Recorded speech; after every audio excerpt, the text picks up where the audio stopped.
Role का रे? बरं बरं ऐक ना माझं पण सर त्याला पण ते फिट बसत नाही, बसत एकदम लूज आहे. ओके ओके किरण वर ठेव सर ठेवा वर, काय हरकत? हा ठीक ठीक. हा एक मिनिट. येस सर, रोल आहे. यस सर, एक 2 मिनिट गेलंय सर. तुम्ही सांगा त्यावेळेस सुरू करतो. सर्वप्रथम सगळ्यांना आज पत्रकार दिनाच्या शुभेच्छा. आता आपण मुख्य ज्याच्यासाठी तुम्हाला बोलवलं प्रेस कॉन्फरन्स सुरू करूया. Yes yes sir. झाला मग. काल कोथरूड मधील रेकॉर्डवरील गुन्हेगार शरद मोहोळ वय 40 सुतारदरा कोथरूड हे त्यांचे साथीदाराबरोबर दुपारी 1:30 वाजण्याच्या सुमारास स्वतःच्या घराकडे जात असताना त्यांच्या सोबतच असलेला साथीदार आरोपी मुन्ना उर्फ साहिल कोळीकर राहणार सुतारदरा आणि इतर 2 यांनी रस्त्यामध्ये गोळीबार केला आणि गोळीबार केल्यानंतर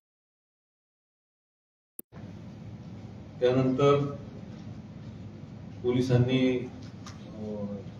घटनास्थळाला भेट दिल्यानंतर त्या ठिकाणी जी चौकशी केली त्याच्यामध्ये जे इतर प्रत्यक्षदर्शी साक्षीदार होते त्यांनी हा जो मुख्य आरोपी होता कोळेकर त्याचं नाव सांगितलं की तो सोबत असताना त्यानेच मोहोळवर गोळीबार केलेला आहे.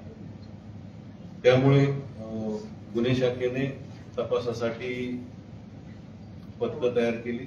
त्याच्यामध्ये हा जो कोळेकर आहे त्याच्या घराचा मूळ गावाचा पत्ता घेऊन त्याचा शोध घेतला, परंतु तो मिळाला नाही. त्यामुळे त्याच्याकडे एक घटनास्थळावरून काही बातमीदारांनी माहिती दिली होती की ते टू व्हीलरवरून पळून गेलेले आहे आणि टू व्हीलरवरून पळून गेल्यानंतर ती टू व्हीलर त्रयस्थ माणसाची ती जी गाडी होती ती होती आणि त्यामुळे त्या गाडीचा शोध घेतला असता ती व्यवहार स्थितीमध्ये मिळाल्यानंतर जास्त माहिती घेतल्यानंतर असं समजलं की हा जो कोळेकर आरोपी आहे याच्याकडे सुद्धा एक गाडी 4 व्हीलर आहे. त्या गाडीचा नंबर ट्रेस करण्यात आला आणि ट्रेस केल्यानंतर सर्व जे शहराच्या बाहेर जाणारे रस्ते त्या टोल नाक्यावर त्याचा शोध घेतला असता ती खेड शिवापूर टोल नाक्यावरून गाडी गेल्याचं निष्पन्न झालं. त्याप्रमाणे आमची पथकं त्या सातारा रोडला रवाना झाली आणि सातारा रोडला रवाना झाल्यानंतर ते शिरवळच्या जवळ 2 4 व्हीलर मध्ये हे 8 आरोपी मिळून आलेले आहेत. सर, जी गोळीबाराची घटना आहे त्यात किती जणांनी गोळ्या चालवल्या, बंदुका चालवल्या आणि किती गोळ्या, आणि पहिला जो फायर करणार झालेला आहे असं प्राथमिकदृष्ट्या तपासामध्ये दिसून आलेलं आहे. आणखी त्याच्यामध्ये तपास चालू आहे. आणखी काही माहिती मिळाली तर ते आपल्याला समजेलच, परंतु प्रथमदर्शनी 3 आरोपींनी गोळ्या झाडल्याचं निष्पन्न झालेलं आहे. कारण काय होतं, काही याचा तपास लागू शकला की कुठल्या कारणामुळे हल्ला करण्यात आला? या घटनेमध्ये जो मुख्य आरोपी आपण म्हणतो की जो मैताबरोबरच फिरायचा काही दिवसापासून, त्याचा मामा एक आहे, त्याचं नाव आहे नामदेव महिपती कानगुडे आणि दुसरा एक त्याचा नातेवाईक आहे कोळेकरचा, तो आहे विठ्ठल किसन गांधे. या दोघांचं शरद मोहोळ बरोबर वैमनस्य होतं असं प्राथमिकदृष्ट्या दिसून येते आणि त्याच प्रकारामधून हा हल्ला झाल्याचं प्रथमदर्शनी आरोपीकडून माहिती मिळालेली आहे. परंतु आता गुन्ह्याचा तपास चालू आहे. तपासामध्ये आणखी काही याच्यामध्ये अँगल्स आहेत का ते शोधण्यात येईल. 2 वकील आहेत, त्यांचा काय रोल आहे?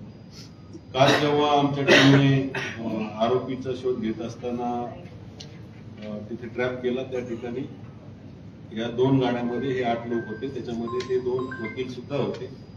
त्यांच्याबरोबर ते कशासाठी गेले, त्यांचा काय सहभाग आहे आणि त्यांचा नेमका गुन्ह्यामध्ये रोल काय आहे हे आता तपासानंतर आपल्याला कळेल.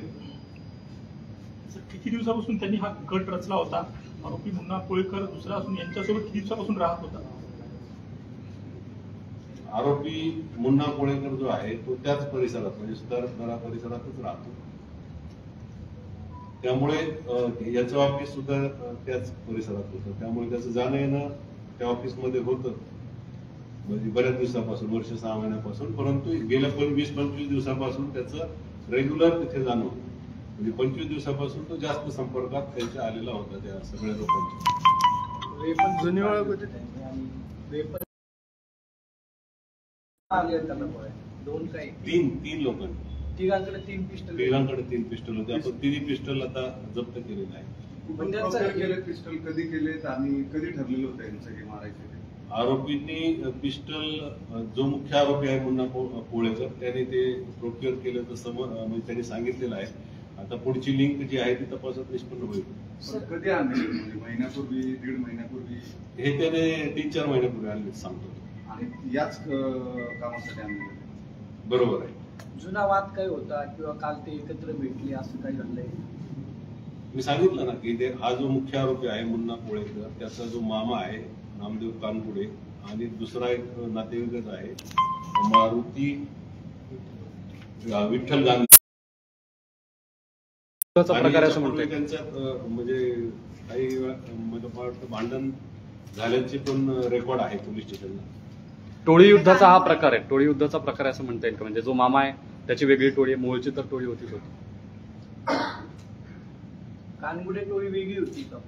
कानगुडेंचा मुळाशी काही संबंध आहे किंवा कानगुडे स्वतंत्र फंक्शन करत होते का एक टोळी म्हणून? हे सर्व जे लोक आहेत ते कानगुडेशी रिलेटेड आहेत, संबंधित आहेत. कानगुडेंची स्वतःची स्टोरी होती असं का? कानगुडे नाही, आता रेकॉर्ड जर बघितलं तर त्या कानगुडेवर पण फक्त 2 गुन्हे आहेत आणि हा जो कोळेकर आहे त्याच्यावर 1 गुन्हा आहे. कानगुडे टोळी म्हणजे त्यांचं पुणे शहराशी काय संबंध होता? म्हणजे ते जसं मोहोळ अशरफ मोहोळची टोळी होती किंवा गेल्या अनेक दिवसांकडे तसं कानगुड्यांचं पुण्याशी काही संबंध होता? कानगुडे पहिले पुण्यातच राहत होता सुतारदारा त्या ठिकाणी, नंतर तो भुगावला राहायला गेला. सर, काही दिवसांपूर्वी विठ्ठल शेलांवर शरद मोहोळनी हल्ला केला होता हिंदवडीमध्ये. त्या प्रकरणाचं काही याच्यामध्ये कनेक्शन आहे का? कोण काही माहित नाही. आता आपल्याकडे काल संध्याकाळी रात्री उशिराने आरोपी आलेले आहेत. आता त्याची PCR आम्ही घेऊन PCR मध्ये ज्या ज्या गोष्टी त्याच्यामध्ये येतील त्याप्रमाणे पुढची कारवाई होईल. त्यांची दुश्मनी कोणाबरोबर होती, या गुन्ह्याचं नेमकं काय कारण आहे, त्याच्यात आणखी कोणी आरोपी आहेत का, याचा सर्व तपास केला जातो. सर, स्पेसिफिकली हा जो मुन्ना कोळेकर आहे हा याला शरद मोहोळकडे ऍक्सेस कसा मिळाला, त्याच्यासाठी त्यांनी काय प्रयत्न केले ते काही सांगितलंय? म्हणजे महिनाभरापासून तो रेग्युलर त्यांच्याकडे जात होता, आधी त्यांचा काही संपर्क आलेला होता का, किंवा याला आतमध्ये हा गेला कसं काय तिथपर्यंत? मी अगोदर सांगितलं की हा जो मुख्य आरोपी आहे कोळेकर आणि हा मयत जो आहे शरद मोहोळ यांचं घर एकदम मला वाटतं जास्तीत जास्त 200-300 मीटर अंतरावर असेल.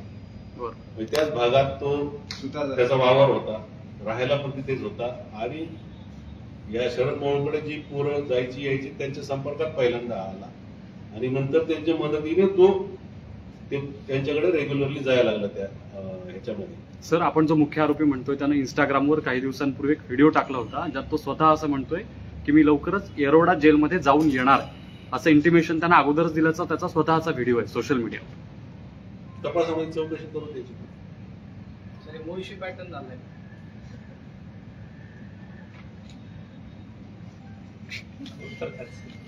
ठीक आहे. ठीक आहे, थँक्यू. धन्यवाद.